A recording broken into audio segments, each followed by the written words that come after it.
Pernah kepikiran gak sih, setiap kerajaan besar itu pasti punya ceritanya masing-masing. Cerita gimana mereka bangkit, jadi super kuat, bangun peradaban keren. Tapi ada juga cerita gimana mereka akhirnya jatuh. Nah, hari ini kita bakal bedah salah satu kisah paling epik dalam sejarah, kekhalifahan Bani Umayyah. Pertanyaannya kelihatannya simpel ya. Gimana ceritanya sebuah kekuatan adidaya pada zamannya yang peradabannya maju banget, kok bisa hancur lebur? Nah, inilah misteri yang akan kita coba pecahkan bareng-bareng. Coba deh lihat ini. Ini Damaskus, jantungnya kekhalifahan Umayyah. Dari kota inilah mereka mengendalikan wilayah kekuasaan yang super luas, membentang dari Spanyol sampai ke perbatasan India. Pada masa jayanya, mereka ini pusat peradaban dunia. Keren banget kan? Oke, sekarang kita mulai masuk lebih dalam. Biar kita ngerti kenapa mereka bisa runtuh, kita harus tahu dulu sehebat apa sih pencapaian mereka. Ini bukan cuma soal luas wilayah, tapi soal warisan abadi yang mereka tinggalkan. Jadi, Bani Umayyah ini bukan cuma soal perang dan menaklukkan wilayah loh. Mereka itu arsitek ulung. Bayangin, mereka ambil bangunan-bangunan ikonik kayak Katedral Saint John di Damaskus, terus disulap jadi Masjid Agung. Ini tuh kayak ngasih stempel. Ini era baru. Mereka juga bangun istana-istana megah di tengah gurun. Setiap bangunan itu kayak pernyataan sikap, menunjukkan siapa yang berkuasa. Tapi, jejak mereka bukan cuma di batu dan bangunan. Yang lebih gila lagi, mereka membangun sebuah kerajaan di dalam pikiran. Yuk kita kenalan sama para superhero intelektual dari zaman ini. Nah, disinilah revolusi yang sesungguhnya terjadi. Tokoh-tokoh kayak Az-Zuhri ini melakukan sesuatu yang belum pernah ada sebelumnya. Mereka sadar kalau ilmu yang cuma dihafal dari mulut ke mulut itu bisa hilang. Jadi, mereka jadi pelopor yang mengumpulkan, ngecek kebenarannya, terus menuliskannya dalam buku. Mereka ini arsitek fondasi ilmu-ilmu Islam. Coba deh bayangin, ini tuh kayak bikin database raksasa pertama di dunia buat teks-teks suci. Para ulama ini keliling kemana-mana, wawancara ribuan orang, ngecek tiap cerita, baru deh ditulis. Sebuah pekerjaan yang luar biasa besar dan jadi dasar ilmu Islam sampai sekarang. Dan mereka nggak berhenti sampai di situ. Mereka juga ngembangin sistem hukum. Dasarnya Al-Quran. Tapi mereka pakai akal dan logika yang kita kenal sebagai ijtihad buat mecahin masalah-masalah baru. Dari sinilah lahir para ahli hukum legendaris. Ini nunjukin kalau peradaban mereka itu seimbang. Di satu sisi, ada kekuasaan, hukum, dan kemegahan. Di sisi lain, muncul tokoh kayak Hasan al-Basri yang ngingetin soal hal yang lebih dalam, soal hati. Beliau mengajarkan tasawuf. Jadi, ini semacam pengingat kalau kemajuan itu bukan cuma bangun istana fisik, tapi juga istana di dalam jiwa. Tapi tunggu dulu. Revolusi mereka bukan cuma di bidang agama. Bani Umayyah ini ternyata juga gila ilmu pengetahuan umum. Mereka haus banget sama yang namanya ilmu.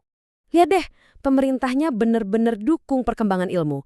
Mulai dari sejarah, bahasa, geografi, sampai kedokteran, semuanya maju pesat. Kenapa? Karena mereka sadar pengetahuan itu adalah kekuatan. Dan ini nih bukti paling konkretnya.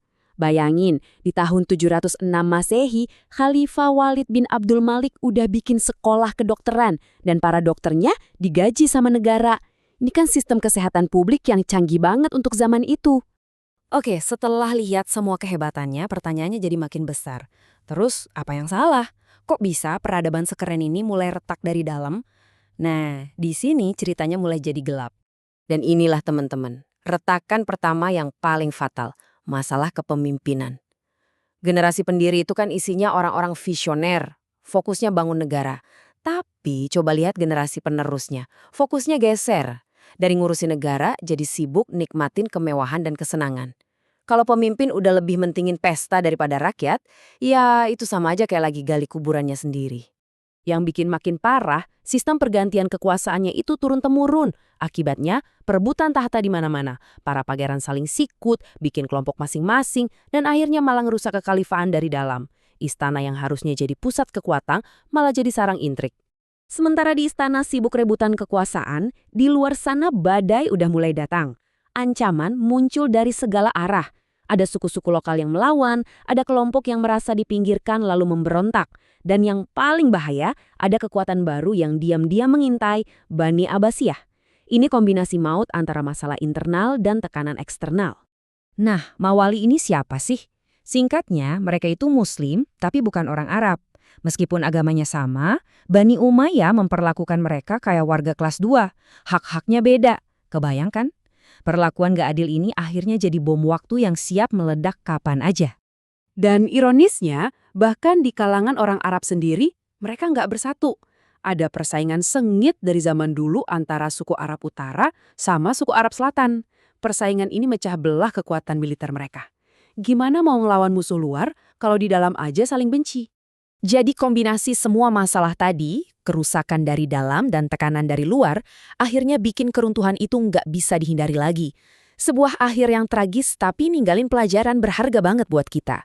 Dan akhirnya kehancuran itu datang. Prosesnya cepet banget. Di bawah khalifah terakhir, Marwan bin Muhammad, kekacauan udah nggak bisa dikendaliin. Puncaknya di tahun 750 Masehi, pasukan Abbasiyah berhasil mengambil alih kekuasaan. Selesai sudah 90 tahun dinasti Umayyah di Damaskus.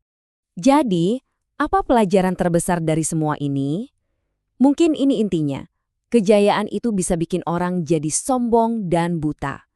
Dan ketika sebuah kekuasaan udah nggak lagi adil buat semua rakyatnya, saat itulah dia sedang menanam benih kehancurannya sendiri. Nah, sekarang giliran kamu. Coba kita main imajinasi sedikit.